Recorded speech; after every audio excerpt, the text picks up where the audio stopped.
Hi, this is Brooke Booth, life coach at brookeboothcoaching.com. I'm going to talk about mixed faith marriages and mixed faith divorces. So I know that many people do not like to consider divorce, and for really good reasons. It's scary. I get it. But I want to share with you two ideas on divorce. One is putting it on the table, and I want to talk to you through about why. So this can result in two things. One, when not when divorce is not an option, which is a phrase I've said, I don't even know how many times I've heard from my clients, divorce is not an option.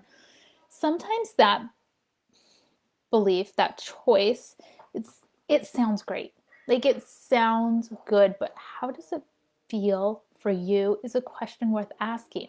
For some people, that thought serves them beautifully. But for other people, it causes them to feel stuck and like they have no options in their marriage. Like they have to stay or endure a less than ideal marriage, and that's their only option. This leaves people feeling lackluster, stuck, miserable, and often creates mediocre relationship.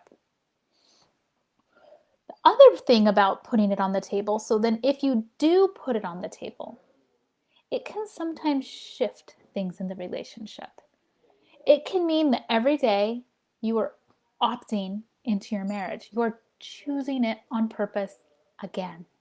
I choose to be here. I choose to make this work. I want to be here. I will do what it takes to make this work.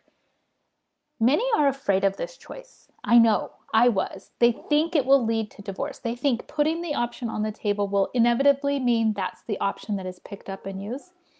And I want to suggest to you, just because it's on the table doesn't mean it's going to be picked up. It often leads to more commitment. When we put it on the table, then now I'm choosing to stay. I'm choosing to invest in this relationship. I'm willing to do the hard things.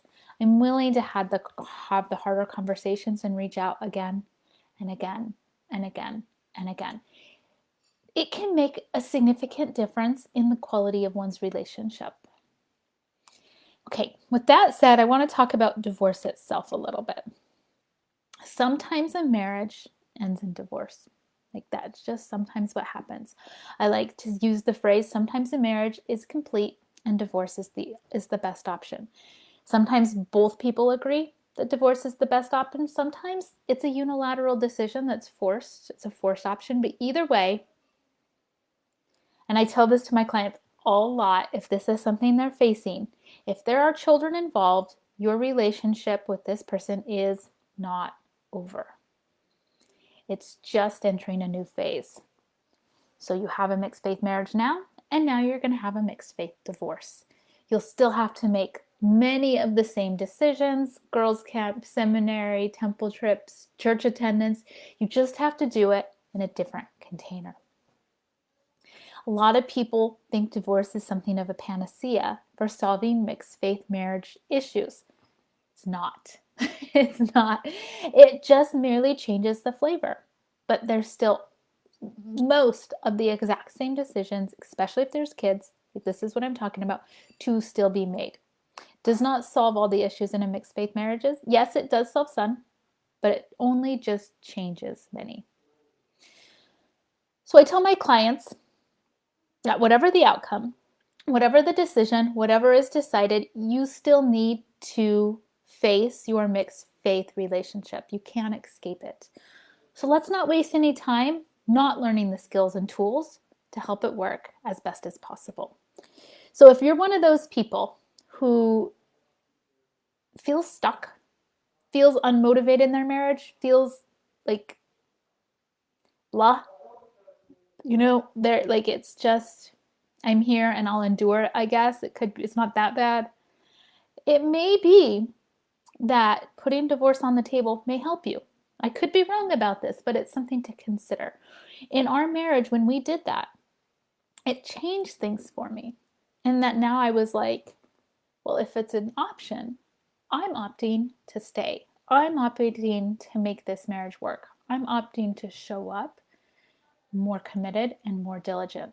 Where before, when it wasn't an option, I felt like it was sort of a life sentence of sorts. And not necessarily even a bad one, but nonetheless.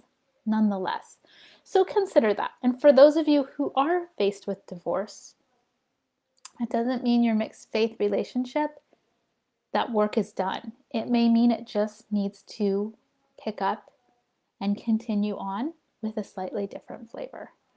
All right, if you want to talk about your mixed faith marriage and get some coaching on your mixed faith marriage, we should talk. I offer free consult calls, a few each month, and I want to hear in that call, we use the time very wisely to hear your story. Find out where you're at in your mixed faith marriage. Find out what's working, what's not working. Find out the sticking points. Find out what you want to create, how you want to feel in your marriage.